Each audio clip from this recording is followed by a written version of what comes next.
Army! We are the Norwich Army! We are the Norwich Army!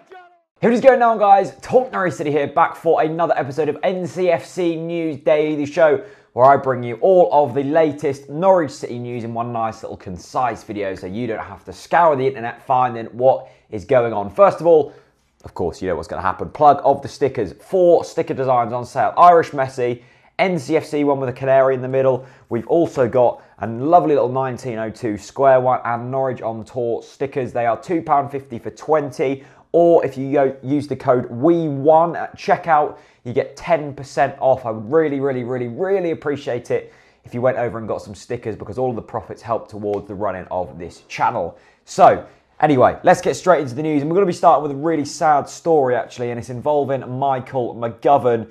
And it's basically that he's going to be missing the trip to Leeds on Saturday because his mother unfortunately passed away. It's a nice little article on the Pink 'Un written by Paddy Davitt about basically it sounds like his family is kind of really highly regarded from where they're from.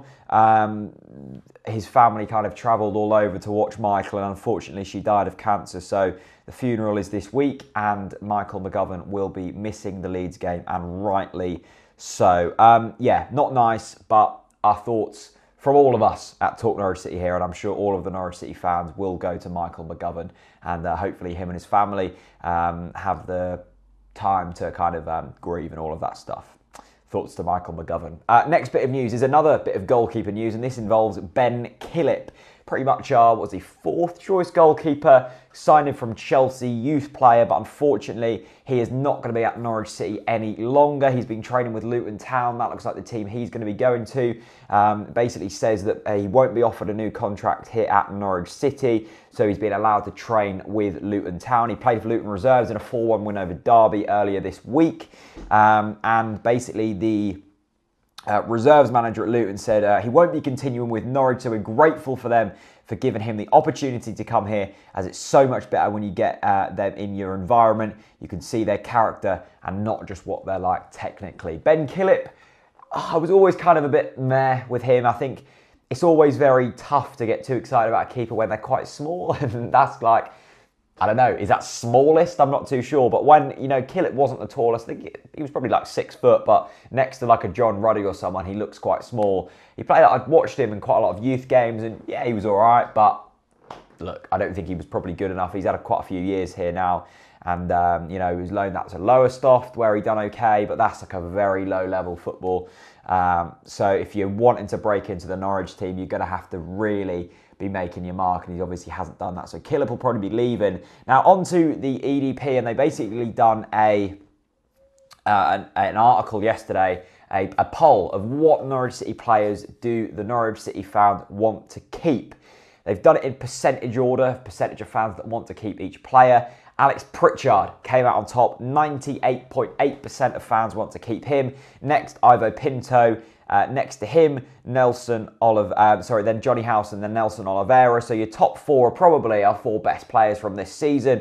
And then, really interestingly, it's James Maddison, Jacob Murphy and Josh Murphy, all in that order. So 3 youth players that have done really well this season. I'm actually really surprised with how low Mitchell Dykes and Wes Hoolahan are both down. Mitchell Dykes, to be fair, got 94.5% of people's vote. Maybe some people are put off by his wages. And then next is Wes Hoolahan at 84%. The other players, I'm going to attach a picture here so you can see the likes of Tim Close got into the top 15. But unfortunately, the likes of Yannick Wildschut, Stephen Naismith, Russell Martin all missed out on a place in that sort of top 15. Obviously, not everyone wanted to get rid of Yannick Wildschut. 44% of people. I feel a bit defensive about Yannick Wildschut. I think he is a good player. I see a lot of people criticising him. He hasn't been given a chance yet. Literally hasn't been given a chance. The few games he has played in, he scored against Bristol, looked good against a couple of other teams, and except for that, he hasn't played. For an £8 million signing, you would have thought he would have been given more of a chance. I like Yannick Wildschut. I think he should be given a chance. In terms of the likes of Russell Martin, Alex Tete, Stephen Naismith, all of them ones are kind of up in the air a bit. We've discussed it on the podcast loads. I think everyone kind of has different opinions on that, but it's fairly convincing on some of the players. Sebastian Bassong, Michael Turner, Kyle Lafferty, Stephen Whittaker, Yusuf Malimbu, Paul Jones, Michael McGovern, Matt Jarvis, Ryan Bennett, all kind of getting under most of them all have got under 5% people who want to keep him at the club. So it's a nice little indication of what Norwich City fans are thinking, but in general, I think that list is pretty strong. And now a few stories about Leeds. Obviously, we're playing Leeds at the weekend. Liam Bridcut, their captain, is going to be missing out. He's not going to be playing, which I guess is good for us. Weakens their squad a little bit. He's got an Achilles injury, and also Garry Monk has spoken about a possible link to Norwich City. According to different press articles, he is on Stuart Webber's shortlist to come to Norwich City.